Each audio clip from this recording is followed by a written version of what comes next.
My name's Mike Thompson, and up until about 6 months ago, my life was pretty much the American dream. I'd been married to Sarah for 5 years, we had a cute little girl named Emily, and I had a decent job at a marketing firm. Things seemed solid, or so I thought. Looking back, the first signs that something was off were subtle. Sarah started staying late at work more often, which wasn't unusual until she began making vague excuses.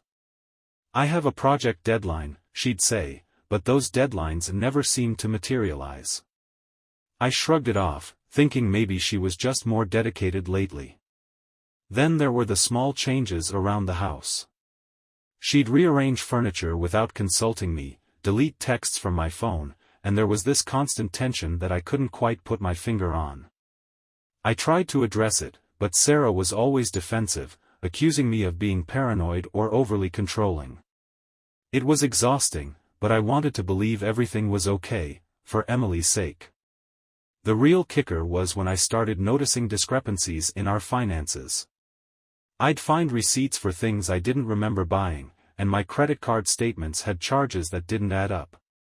When I confronted her, she brushed it off as me being forgetful or stressed from work. I wanted to trust her, but deep down, something didn't sit right. Fast forward to last week, I was at home, trying to relax after a long day, when I received a legal notice in the mail. It was from Judge Kevin Harris, someone I'd seen around town but never interacted with. The notice was bizarre. He was suing me for custody of Emily. At first, I thought it was a joke or some kind of mistake, but the more I read, the more confused and angry I became. Why would a judge want custody of my own child? There was no mention of anything in our custody agreement or any legal grounds for this. My mind raced with questions and suspicions. Was Sarah involved in this somehow? The timing was too coincidental. I felt a sinking feeling in my stomach, realizing that the cracks in our marriage might be deeper and darker than I ever imagined. I'm still trying to wrap my head around everything, but I knew I had to dig deeper. Little did I know, uncovering the truth would lead me down a path filled with betrayal, lies, and some seriously unexpected twists. This is where my story begins, and I'm hoping some of you might have gone through something similar or can offer advice on how to handle this mess. Alright, so after getting that bizarre lawsuit from Judge Kevin Harris, I was already on edge. I mean, who sues a father for custody without any apparent reason? But that was just the tip of the iceberg. A few days after receiving the legal notice, things took a turn for the worse. It was a Saturday afternoon, and I decided to clean out the garage, something I've been putting off for months. As I was moving boxes around, I stumbled upon an old phone charger. Not just any charger, but one that I didn't recognize. Curious, I flipped through the drawers where I usually kept tools and stumbled upon a hidden stash of Sarah's personal items. My heart started pounding as I realized I'd never seen this charger before. I picked up the phone and noticed it was logged into her email. My stomach churned as I hesitated, then decided to take a quick peek. What I saw made my blood run cold. There were multiple emails between Sarah and none other than Judge Kevin Harris. They were filled with intimate conversations, plans to meet, and even some explicit content. Words like, "last night was amazing," and "can't wait to see you again," were plastered across the screen. My mind was reeling, this couldn't be happening. I double-checked the timestamps. It wasn't just a one-time thing, this was an ongoing affair. And to think, all this while I was dealing with financial discrepancies and weird behavior from Sarah. It hit me like a ton of bricks. Sarah wasn't just acting distant because of work, she was involved with someone else, and that someone was the very judge now trying to take my daughter away. My first instinct was to close the laptop and act like nothing was wrong, but how could I? The evidence was irrefutable. I felt a mix of anger, betrayal, and sheer disbelief. I couldn't understand why Sarah would do this to me, especially with our daughter involved. Was this connected to the lawsuit? Was Judge Harris trying to leverage the affair to gain custody? As I sat there in the cluttered garage, the reality of the situation sank in. Not only was my wife cheating on me, but the cheating partner was also the one orchestrating this legal nightmare. My mind raced with questions. How long has this been going on? Why now? And most importantly, what am I going to do next? I knew I had to confront Sarah, but part of me wasn't even sure I could face her after what I'd just discovered. The trust we had was shattered, and I felt like my whole world was collapsing. After stumbling upon those damning emails in the garage, I felt like the rug had been yanked out from under me. My heart was pounding so hard I was sure everyone in the neighborhood could hear it. I spent the rest of the evening pacing our living room, trying to process everything. By morning, I knew there was no avoiding this confrontation. I decided to bring it up over breakfast. Sarah was already at the table, scrolling through her phone with that smug look she often had when she thought she was in control. I took a deep breath, trying to steady my nerves. "Sarah, we need to talk," I said, my voice more steady than I felt. She looked up, a flicker of annoyance crossing her face. "About what, Mike?" "I'm busy." I pulled out my phone and showed her the emails. Her eyes darted to the screen, and for a split second, I thought she might have an explanation. Instead, her expression hardened. "How did you?" She cut me off, her voice icy. "I don't know what you're talking about." "Don't play dumb, Sarah. I found the emails between you and Judge Harris.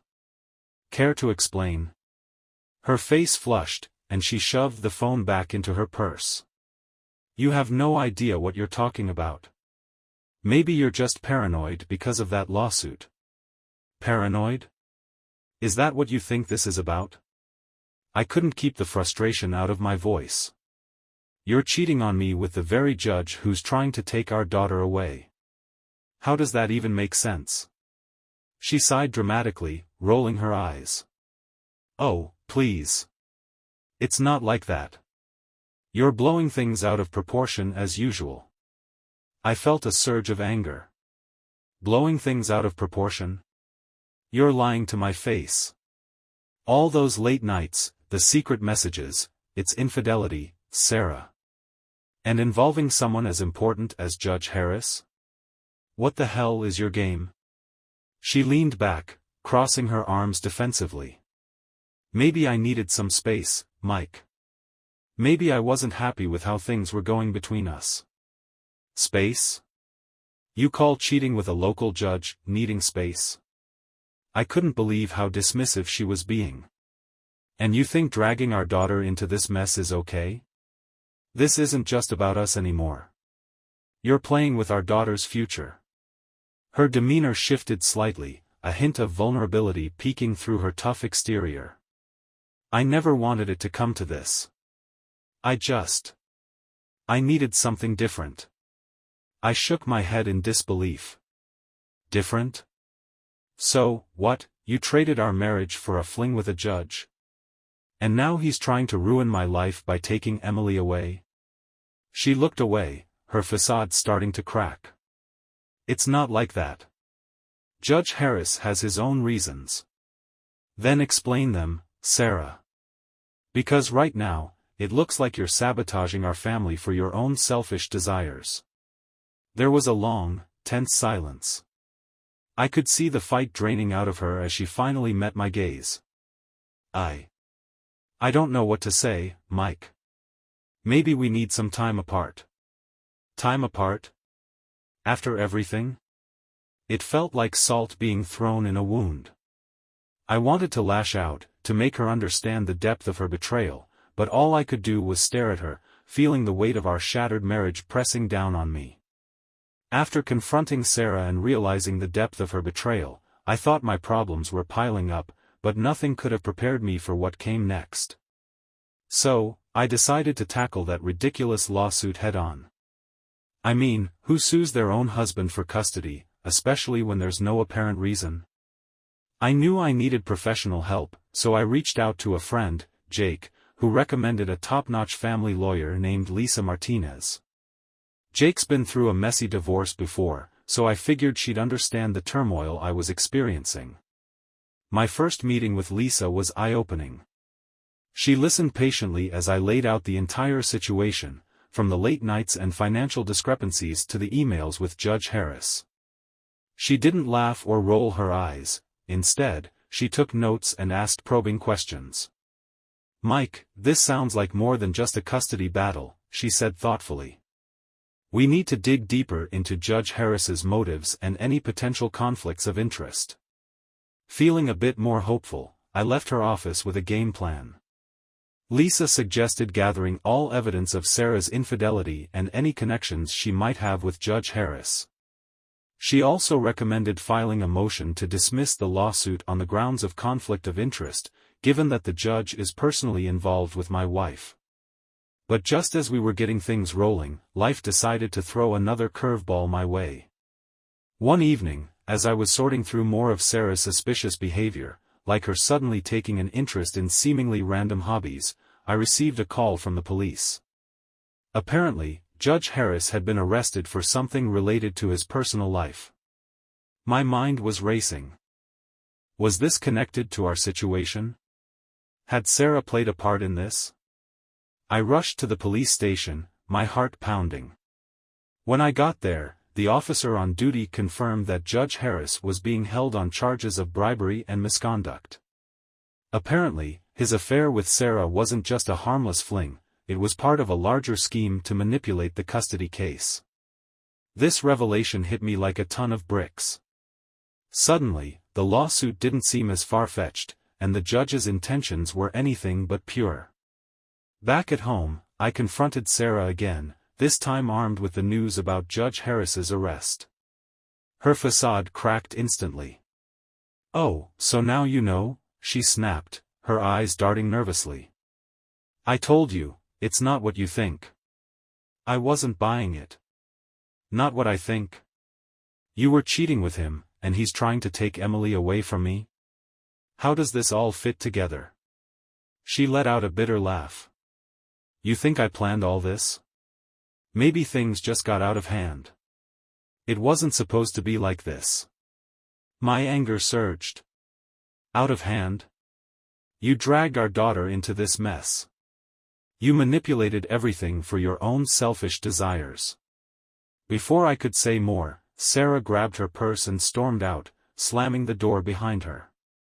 I was left standing there, feeling a mix of rage and helplessness. The legal battle was now intertwined with personal betrayal, making it even more complicated and emotionally draining. Meanwhile, Lisa was working her magic. She managed to get the lawsuit temporarily halted due to the judge's arrest, but warned me that the case wasn't over. "We need to prepare for the next phase," she said. "There might be other parties involved, and we need to protect your rights and Emily's well-being." As if that wasn't enough, another unexpected twist emerged. I received a call from Emily's daycare center. They informed me that Sarah had been making frequent, late-night pickups, something she never did before. When I arrived, I found Emily sitting quietly, clutching her favorite stuffed animal, looking confused and scared. "Hey, kiddo," I said softly, trying to comfort her. "Everything's going to be okay." But inside, I was falling apart.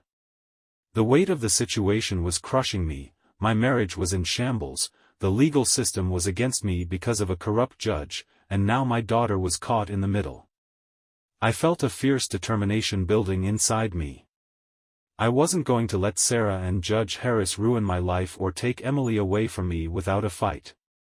That night, as I sat alone in the living room, staring at the mounting legal documents and replaying the day's events, I knew one thing for sure: this was far from over. If anything, the battle was just beginning, and I was ready to face whatever came my way to protect my family and reclaim my life. After Judge Harris's arrest, Lisa and I decided to dig deeper into the whole conspiracy.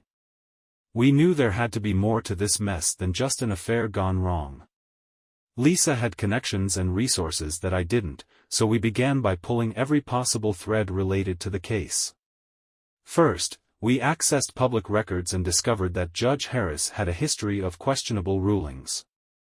Several of his past decisions were overturned on appeal due to apparent bias and conflicts of interest. It seemed like he wasn't just a one-time bad apple. This pattern suggested a deeper corruption within the local judiciary system, and Sarah was right in the middle of it. Lisa recommended we interview some of Harris's former colleagues and even a couple of his ex-wives. One of his ex-wives, Linda, was surprisingly cooperative. She revealed that Harris had a way of manipulating people to get what he wanted, often using charm and coercion. "He made me believe I was the only one who understood him," Linda confided.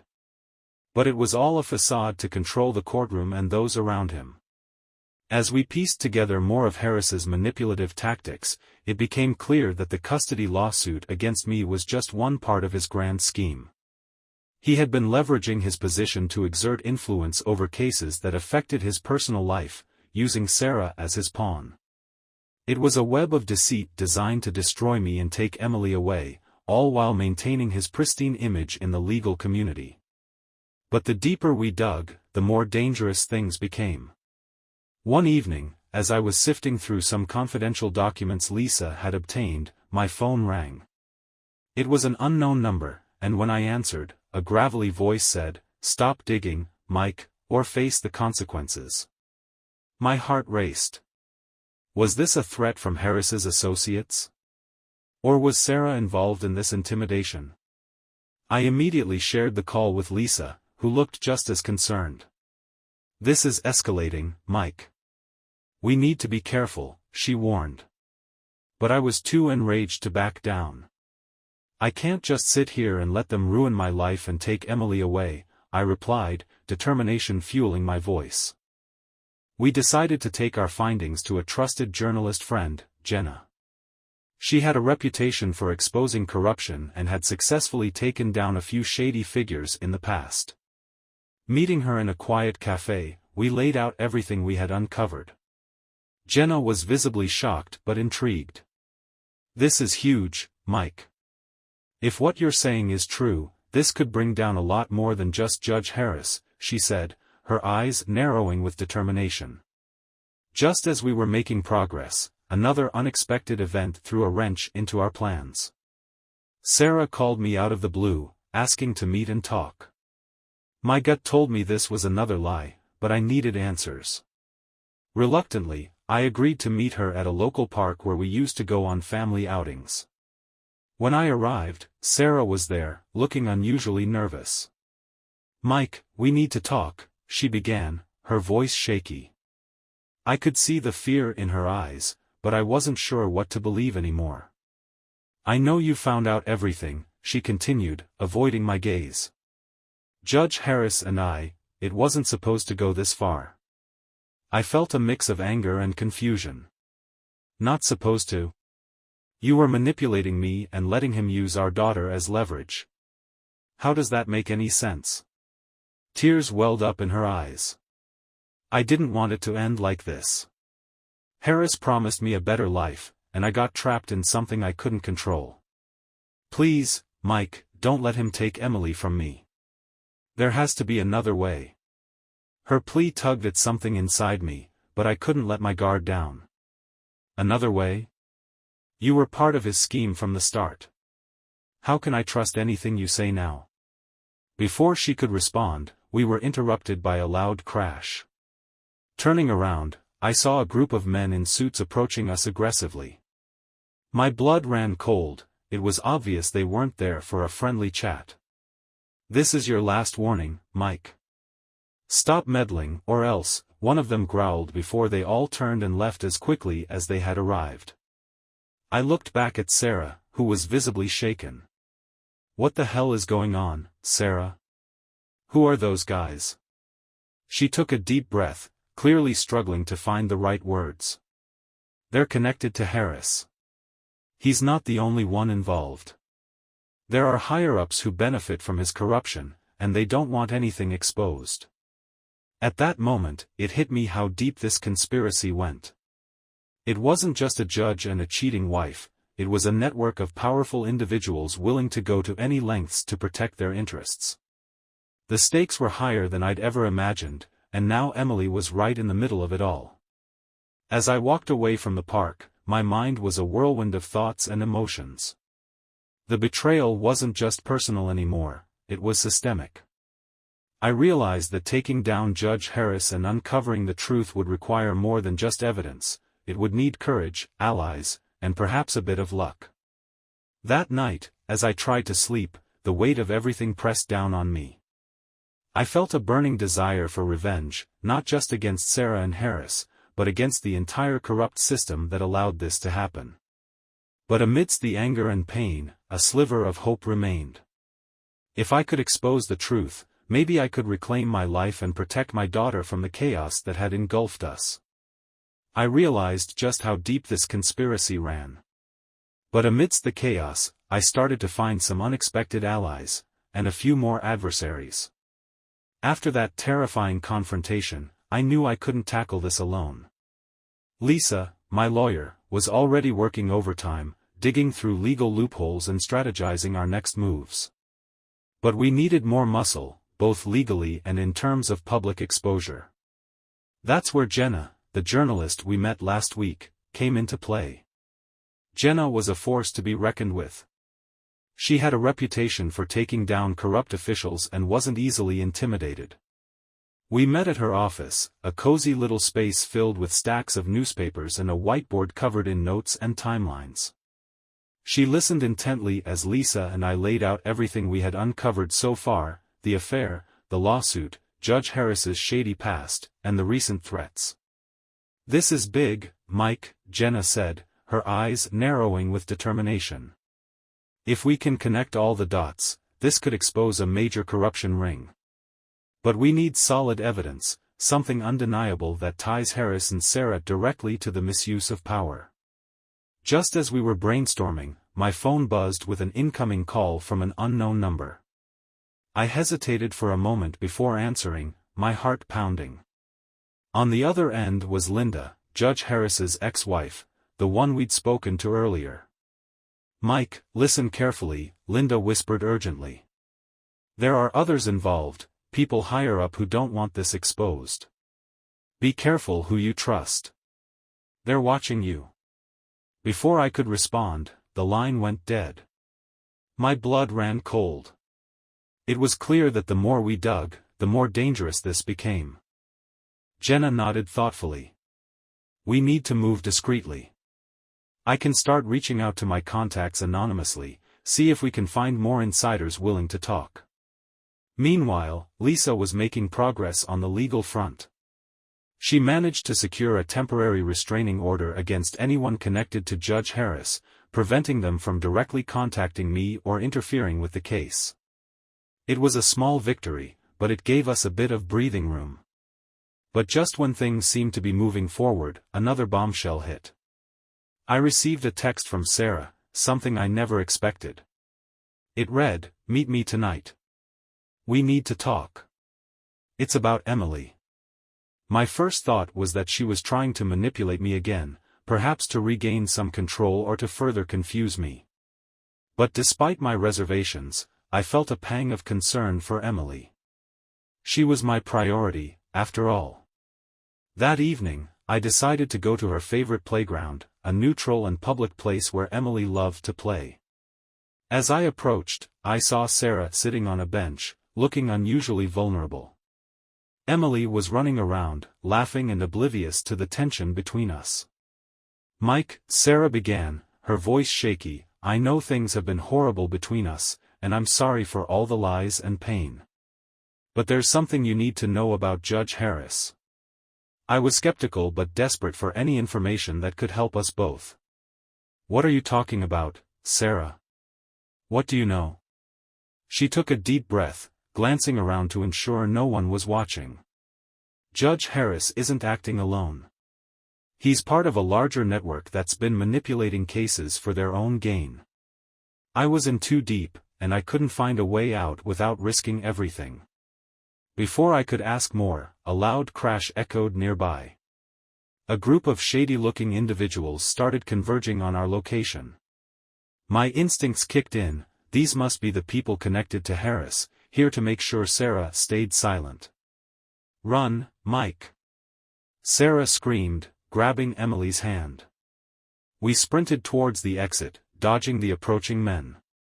My heart was racing, adrenaline surging through my veins.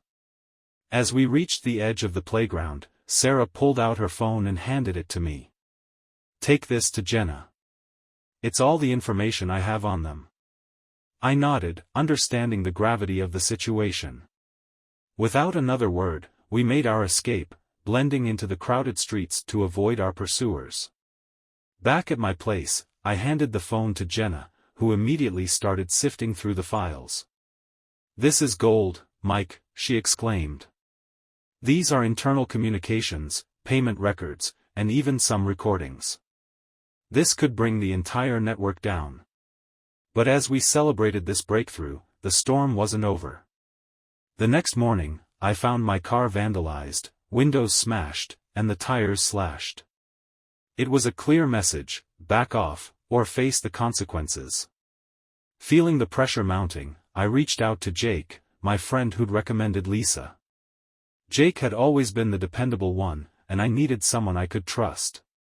We met at a local bar, away from prying eyes, and I filled him in on everything. "Mike, this is serious," Jake said, his expression grim. I knew something was off with Sarah, but I had no idea it was this deep. "What do you need from me?" "I need help coordinating everything. With the legal stuff, the media exposure, and just keeping things together at home," I replied. "I can't do this alone." Jake nodded, taking a sip of his beer. "Consider it done. I'll handle the logistics and make sure you have the support you need." As the days went by, our little team started making significant progress. Jenna's articles began to gain traction, shining a light on the corruption that had plagued our town for years. Public support was growing, and with it, the pressure on the corrupt officials intensified. But with every step forward, the risks escalated. One night, as I was leaving Jenna's office, I was grabbed from behind. A hooded figure dragged me into an alley, threatening me with a knife. "Stop now, or you and your family suffer the consequences," he hissed before letting me go. Shaken but not defeated, I realized that this battle was personal. It wasn't just about reclaiming custody of Emily or exposing a corrupt judge, it was about standing up against a system that thrived on manipulation and deceit. Through it all, Sarah remained a constant reminder of the betrayal. Her lies had nearly destroyed my life, but as we continued to collaborate, albeit reluctantly, I began to see glimpses of the person she used to be. Maybe, just maybe, there was a chance for redemption, for both of us. As I sit here writing this, exhausted but resolute, I can't help but feel a mixture of fear and hope. The allies I've gained are invaluable, but the adversaries are relentless. Every day is a battle, but for Emily's sake, I'm determined to keep fighting. After the relentless pressure from the corruption ring, the legal battles, and the constant threats, I knew that I had to make a decisive move. Jenna's exposés were gaining traction, and public opinion was starting to turn in my favor. But with the spotlight shining brighter, the adversaries were becoming more desperate and dangerous. One evening, Lisa called me in a panic. "Mike, we've got a situation. Someone broke into your office and stole all the evidence we've gathered. Everything is gone, files, recordings, everything." My heart sank. "No way. How did they find out where I keep my stuff?" Lisa shook her head. "I don't know, but we need to act fast. Without that evidence, our case is in jeopardy." I felt a surge of frustration and helplessness. All our hard work, everything we'd uncovered, it was slipping through our fingers. But then, out of the blue, Sarah called me again. I was tempted to ignore her, but something told me this was important. Reluctantly, I agreed to meet her one last time, hoping she might have something to salvage. We met at a secluded diner late at night, a place that used to be our go-to spot before everything went to hell. As I walked in, I saw her sitting alone in a booth, looking more defeated than I'd ever seen her. "Mike," she greeted, her voice devoid of any pretense. "We need to talk." I have something that might help us. I approached cautiously, still not fully trusting her. What are you talking about, Sarah? After everything you've done. Before I could finish, she held up her hands. I know I've been a horrible wife, lying and manipulating everything.